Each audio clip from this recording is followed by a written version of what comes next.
எதிரெதிரே நீயும் நானும் எதுவரை இந்த ஊடல் போகும் விழி வழியே என்னுள் காதல் சொல்வதே நடா விடை தெரியா பேதை நெஞ்சை கொள்வதே நடா பூவே பூச்சூடவா பூவே பூச்சூடவா பூவே பூச்சூடவா பூவே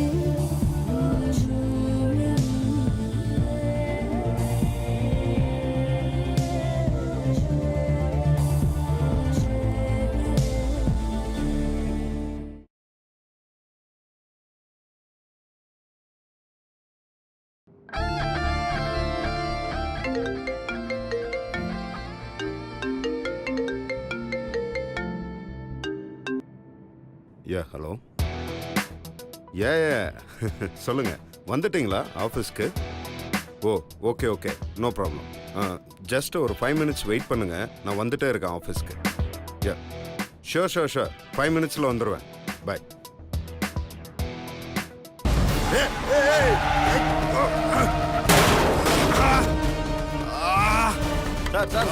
சார் என்னாச்சு சார்? சார் கதவு தருங்க சார்.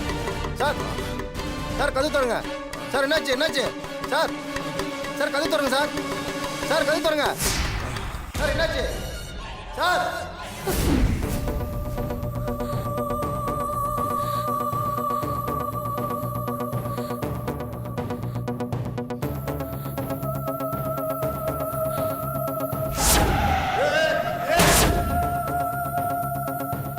என்னது இது? கனவு ரொம்ப தப்பா வருது.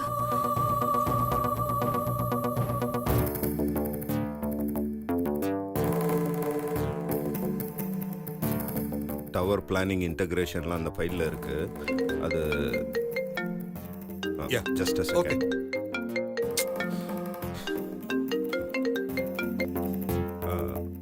ஸோ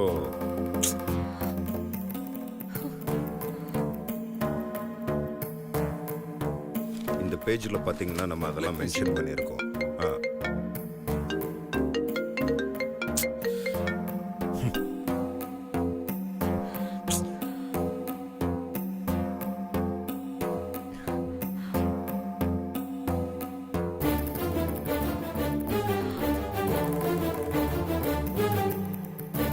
அதுக்கப்புறம்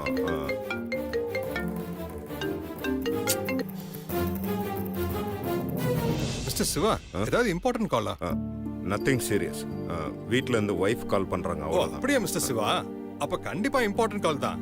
உடனே அட்டெண்ட் பண்ணுங்க. Otherwise it will be a big problem. Last time நான் யுஎஸ் போயிருந்தப்போ சிஸ்கோ கம்பெனி சிஇஓட மீட்டிங் ரொம்ப பரபரப்பா போய்கிட்டு இருந்தது. அப்ப திடீர்னு அந்த சிஇஓக்கு ஒரு கால் வந்தது. உடனே அவர் மீட்டிங்கை ½ an hour போஸ்ட்போன் பண்ணிட்டு போயிட்டாரு. என்ன ஏதுன்னு கேட்டா அவர் வைஃப் கிட்ட இருந்து கால் வந்திருக்கான். சிஸ்கோ கம்பெனி சிஇஓக்கே இந்த நிலைமைன்னா நாமெல்லாம் ஏமாத்துறோம். கோ ஹெட் ப்ளீஸ் அட்டெண்ட் பண்ணிட்டு வாங்க. Just a second. ஓகே.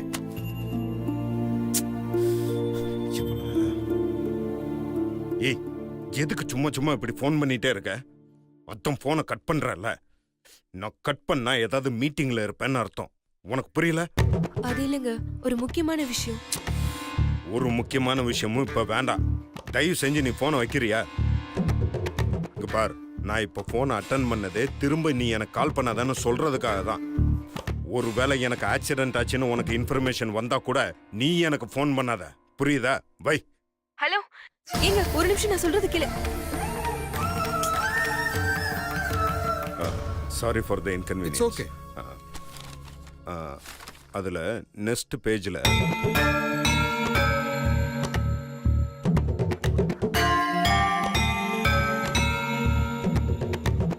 பேசாம அம்மா கிட்ட இந்த கனவை பத்தி கேட்கலாமா? வேணாம், பாவம் அவங்க. இத சொன்னா இன்னமும் ஏதோன்னு பதறி போயிடுவாங்க.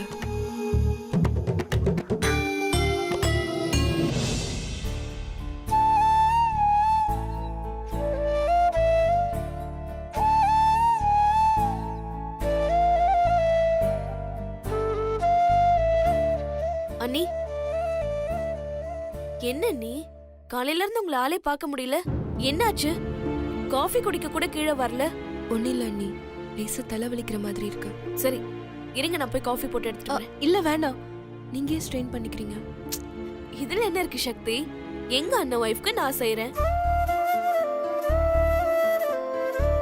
என்னாச்சு சக்தி? ஏதாவது பிரச்சனையா?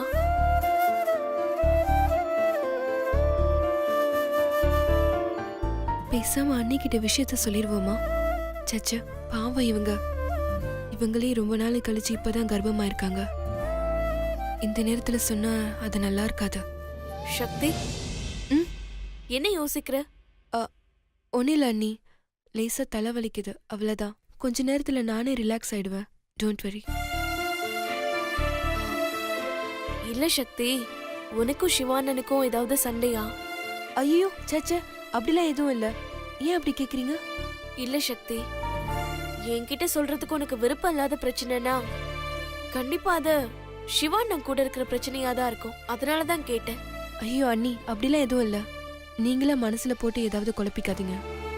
இல்ல சக்தி, எங்க சுந்தர அண்ணன் கூட கொஞ்சம் அப்படி இப்படி வளைஞ்சு கொடுத்து போவான். ஆனா என் சிவானன் அப்படி இல்ல. அதுக்கு என்ன தோணுதோ அதுதான் செய்யும். நாங்கெல்லாம் இத்தனை வருஷம் அவர் கூடவே இருந்திருந்தாலும் கடைசி வரைக்கும் எங்க அண்ணன் கூடவே இருக்க போறது நீங்களும் உங்க மூலமா பிறக்க போற குழந்தையும் தான். பாவம் அண்ணி எங்க சிவா அண்ணன். எனக்கு விவரம் தெரிஞ்ச நாள்ல இருந்தே எங்களுக்காக தான் எல்லாமே செஞ்சிருக்காரே தவிர நாங்க அவருக்கு எதுவுமே செஞ்சதில்ல. உனக்கும் சிவானனுக்கும் ஏதாவது பிரச்சனைன்னா தயவு செஞ்சு அதை மறந்துரு சக்தி. எங்க சிவான மேல தப்பு இருந்தா கூட நீ கொஞ்சம் அட்ஜஸ்ட் பண்ணி போ சக்தி. சீரியஸா சொல்றேன். சிவான மாதிரி ஒரு கோவக்காரனையும் பார்க்க முடியாது, சிவான மாதிரி ஒரு பாசக்காரனையும் பார்க்க முடியாது.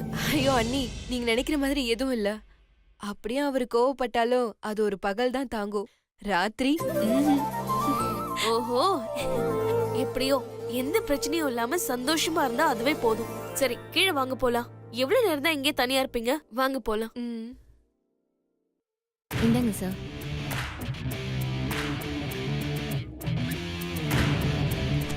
இதை அப்படியே ஹச்ஆர் டிபார்ட்மெண்ட்ல ஃபார்வர்ட் பண்ணிருங்க. Okay sir. பாஸ் பாஸ், இந்த மாசம் அக்கவுண்ட்ஸ் ஃபைல் பாஸ். ரெடி நீங்க ஒரு ஆயிடுச்சு. தடவை வெரிஃபை பண்ணிட்டீங்கன்னா அக்கவுண்ட்ஸ் டிபார்ட்மெண்ட்டுக்கு அனுப்பிச்சிருவேன். கார்த்திக் சார் எல்லாம் வெரிஃபை பண்ணிட்டார் பாஸ். Okay fine.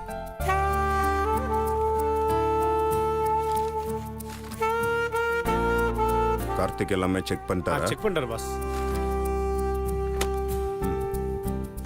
அப்புறம் ரன்பீர் பாஸ், வெண்டார் பேமெண்ட் ஒரு 2-3 பெண்டிங் இருக்கு. அதை கார்த்திக் சார்ட்ட சொல்லி இமிடியேட்டா கிளியர் பண்ண சொல்லு. Okay pass. ரன்பீர், என்ன வழக்கமா வளவலன்னு ஏதாவது பேசிட்டே இருப்ப, இன்னைக்கு ஆள் ரொம்ப டல்லா இருக்க. உடம்பு சரியில்லையா? உடம்பெல்லாம் நல்லா தான் இருக்கு பாஸ், மனசு தான் சரியில்லை. மனசு சரியில்லையா? சாருக்கு அப்படி என்ன பிரச்சனை? அதை விடுங்க பாஸ், சொன்னா நீங்க கோவப்படுவீங்க. யோ, விஷயம் என்னன்னு சொல்லியா? கோவிக்கிறதா சிரிக்கிறதாங்கிறத நான் முடிவு பண்றேன். நீங்க கோச்சுக்கிட்டாலும் பரவாயில்ல பாஸ், நான் சொல்ல வந்ததை சொல்லிடுறேன் பாஸ். கண்டிப்பா சக்தி மேடம் நேத்து நகையை எடுத்திருக்க மாட்டாங்க பாஸ். நீ என்ன பெரிய சிஐடி ஏஜெண்டா? அந்த நகையை அவளை தவிர வேற யாரும் எடுத்திருக்க முடியாது. சரிங்க பாஸ், நான் புத்திசாலி கிடையாது, நீங்க புத்திசாலி தானே. எங்க மேடம் தான் அந்த நகையை எடுத்தாங்கன்னு ஒரு ப்ரூஃப் காட்டுங்க பார்க்கலாம். யோ, அதான் அந்த நகை பாட்ஸ் அவ கபோர்ட்ல தானே இருந்தது. பாஸ், அவங்க கபோர்ட்ல இருந்திருந்தா அது அவங்க தான் எடுத்தாங்கன்னு அர்த்தமா? பின்ன சரி, ஒருவேளை அந்த நகை உங்க பீரோல இருந்திருந்தா நீங்க தான் எடுத்தேன்னு ஒத்துப்பீங்களா? Ranbir, know your limits. தப்பா எடுத்துக்காதீங்க பாஸ், நான் பிராக்டிக்கலா தான் சொன்னேன். பிராக்டிக்கலா? சரி, நானும் பிராக்டிக்கலாவே கேக்குறேன். சக்தி நகை எடுத்து அந்த இடத்துல வைக்கலன்னா எங்க வீட்டுல இருக்கிற யாரோ ஒருத்தங்க தான் எடுத்து அங்க வச்சாங்கன்னு சொல்ல வரியா? இதுக்கு என்கிட்ட பதில் இல்ல பாஸ், ஆனா கண்டிப்பா சக்தி மேடம் எடுத்திருக்க மாட்டாங்க பாஸ். அது எப்படி அவ்வளவு கான்பிடென்ட்டா சொல்ற? பாஸ், நீங்க எப்படி உங்க தம்பிக்காக உங்க வாழ்க்கையை தியாகம் பண்ணீங்களோ அதே மாதிரி தான் சக்தி மேடமும் அவங்க அக்காக்காக அவங்க வாழ்க்கையை தியாகம் பண்ணியிருக்காங்க பாஸ்.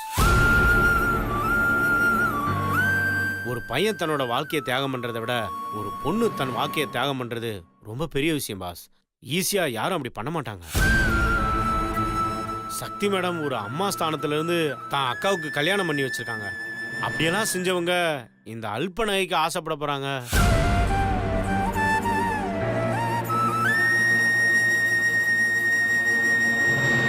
ஒரு 8 மணி நேரம் ஆபீஸ்ல வேலை செய்யற நானே அவங்கள இவ்வளவு தூரம் புரிஞ்சு வச்சிருக்கேன். 24 மணி நேரமும் அவங்க கூடயே இருக்க நீங்க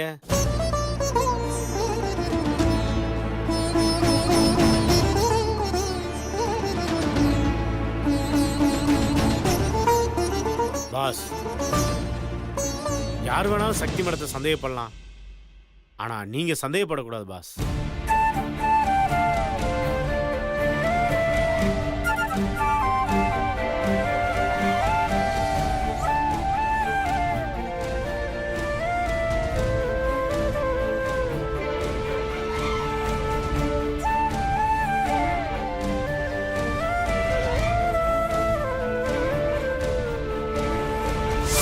நானும் எங்க அக்கா கல்யாணம் நின்று கூடாதுன்னு உங்களை கல்யாணம் பண்ணிக்கிட்டேன். ஆனா எப்போ உங்க கையால என் கழுத்துல தாலி ஏறிச்சோ அந்த நிமிஷத்துல இருந்து நான் உங்களை காதலிக்க ஆரம்பிச்சிட்டேன். இந்த ஜென்மத்துல நீங்க தான் என் புருஷன், நான் தான் உங்க பொண்டாட்டி. இது யாராலையும் மாத்த முடியாது.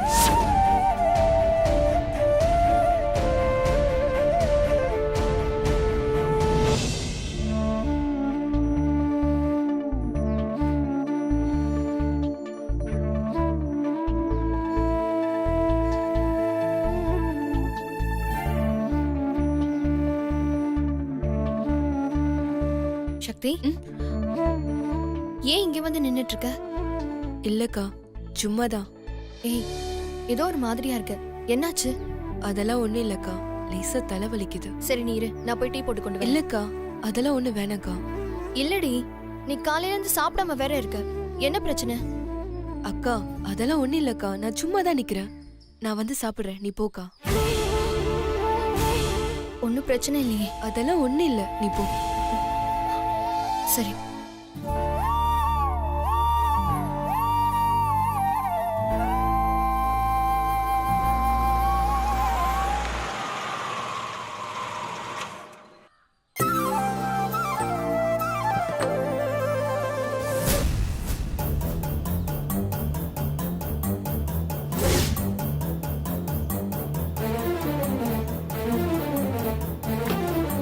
என்ன தலையில அடிபட்டு இருக்கு?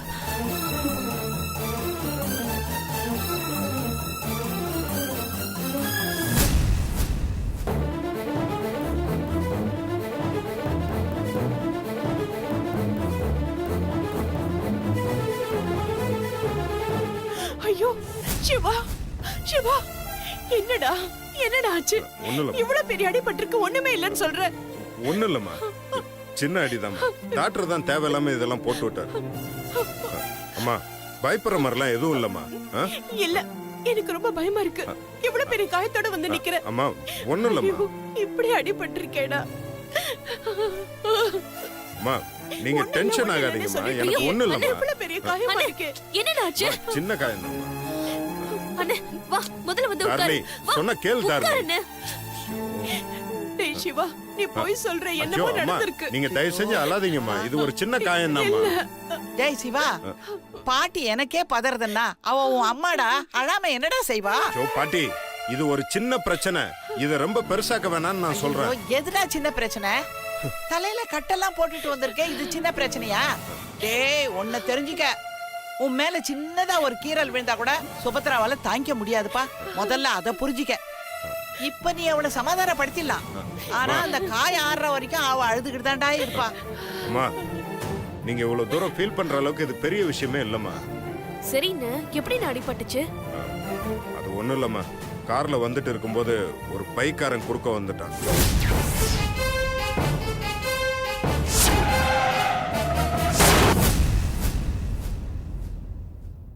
சரி, அவங்கிட்ட இருந்து கொஞ்சம் விலகலான்னு சொல்லி திருப்பின, டக்குன்னு லேம்ப் போஸ்ட்ல காரு டேஷ் ஆயிடுச்சு.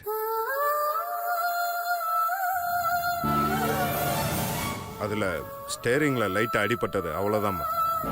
மத்தபடி நீங்க நினைக்கிற மாதிரிலாம் எதுவும் இல்லம்மா. ஸ்கேன் பண்ணி பார்க்கலாமா? இல்ல, அதெல்லாம் எதுவும் தேவையில்லை. இல்ல, சக்தி சொல்ற மாதிரி ஒரு ஸ்கேன் பண்ணி பாக்குறது நல்லது இல்ல. ஏன்னா தலையில அடிபட்டிருக்கு, இப்போ எதுவும் இல்லைனாலும் ஃபியூச்சர்ல எந்த பிரச்சனையும் வந்துடக்கூடாது அதுக்காக தான் சொல்றேன். மீனாட்சி, எந்த ஒரு விஷயத்தையுமே ரொம்ப யோசிச்சு பண்ற வேணாம். இது கூட நான் யோசிக்காம இருப்பேனா? டாக்டர் கிட்ட எல்லாமே கன்சல்ட் பண்ணிட்டேன். அவர் ஸ்கேன்லாம் எதுவும் தேவையில்லைன்னு சொல்லிட்டாரு. தயவு செஞ்சு நீங்க எல்லாருமே இந்த விஷயத்தை கொஞ்சம் ஃப்ரீயா விடுங்க. டேய் சிவா, பார்த்து வரக்கூடாதாடா? பைக் எதிரில வரது கூட தெரியலையா உனக்கு? அப்படி என்னதான் இருக்கு உன் மைண்ட்ல? எப்ப பார்த்தாலும் வீட்டை பத்தியும் பிசினஸ் பத்தியுமே யோசிச்சுட்டு இருப்பியா?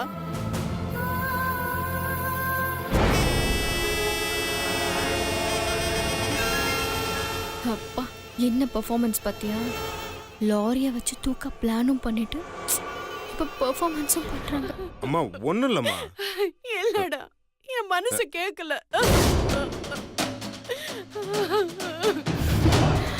அத சிவாவும் உன் அக்கா மாதிரியே நம்பிட்டு இருக்கு. அம்மா ஒண்ணும் இல்லம்மா.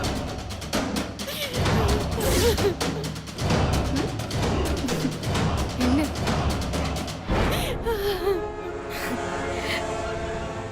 ச்சே, பாவம் இல்ல. நான் அத்தைய சொன்னேன். பாவம் என்னமா கஷ்டப்பட்டு நடிக்கிறாங்க பாரு. அத்தை, இங்கேயே உட்கார்ந்துட்டு இருந்தா ஒரு மாதிரி இருக்கும். மேல போய் படுக்க சொல்லுங்க. சக்தி, மேல கூட்டிட்டு போ. இல்ல, சிவாவை நானே கூட்டிட்டு போறேன். பாத்தியா என்ன சென்டிமெண்ட். நீங்க சிரமப்படாதீங்கம்மா, நான் போய்க்கிறேன். எனக்கு ஒண்ணும் இல்லம்மா. அண்ணே, நான் வரேனே, வாண்ணே. தாரணி, நீ ஸ்ட்ரெயின் பண்ணிக்காதம்மா. நீ ரெஸ்ட் எடு, நான் பாத்துக்கிறேன். நீ வாப்பா, அம்மா. வாப்பா. அம்மா பரவாயில்லம்மா, நான் போய்க்கிறேன். சரி, பார்த்து போ. போய் ரெஸ்ட் எடு. ம். தாரணி, வா உள்ள போலாம்.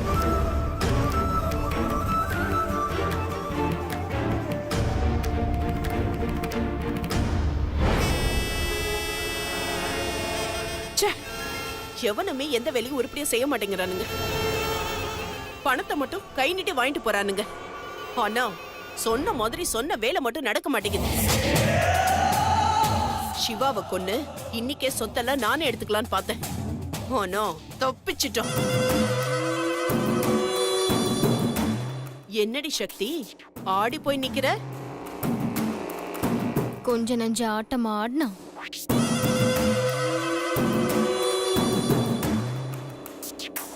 மிஷின்ல மாட்டின கரும்பு மாதிரி உன் மொத்த திமிரியும் புழிஞ்சு எடுத்து சக்கையாக்கி வெளியில துரத்துறேன். நீ எந்த பக்கம் திரும்பினாலும் என் அடி உன் மேல விழுந்துகிட்டே தான் இருக்கும்.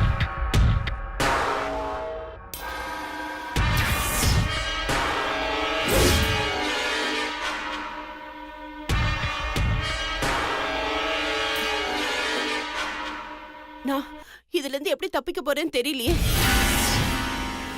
கடவுளே, என்னையும் என் குடும்பத்தையும் ஏன் இப்படி சோதிக்கிற? இதுக்கு தானா என்ன இப்படி நடிக்கிறான்? நாங்க என்ன பாவம் பண்ணோம்? நல்ல பசங்க, நல்ல மருமகளுங்க, சந்தோஷமா தானே போயிட்டு இருக்கு.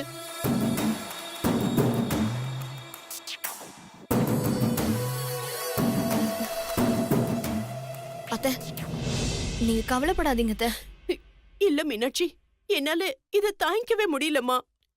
இனிமே நானும் உன்ன மாதிரி வேண்டுதல் விரதம்னு இருக்கலாம் முடிவு ஐயோ, பண்ணிட்டேன். அத்தை, நீங்க எதுக்கு தான் அதெல்லாம் பண்ணணும்? நான் பாத்துக்கிறேன் அத்தை.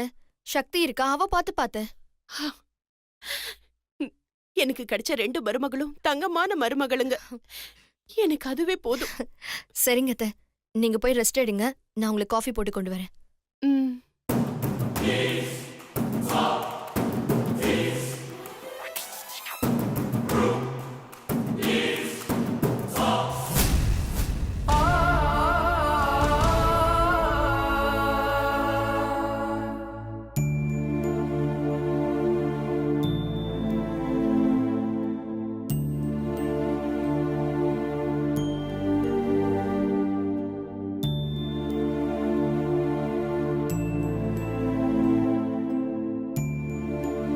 பேசாம சுபத்ரா தான் இந்த ஆக்சிடென்ட் பண்ணான்னு இவர்கிட்ட சொல்லிடலாமா?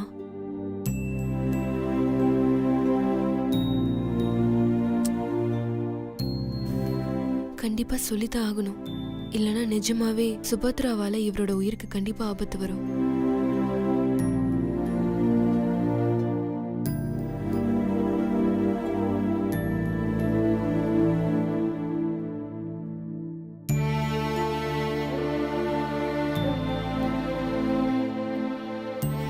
வேண்டாம்.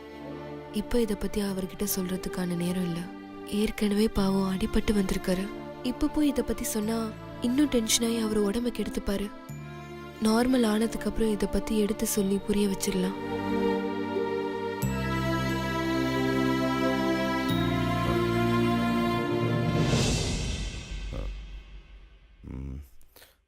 சக்தி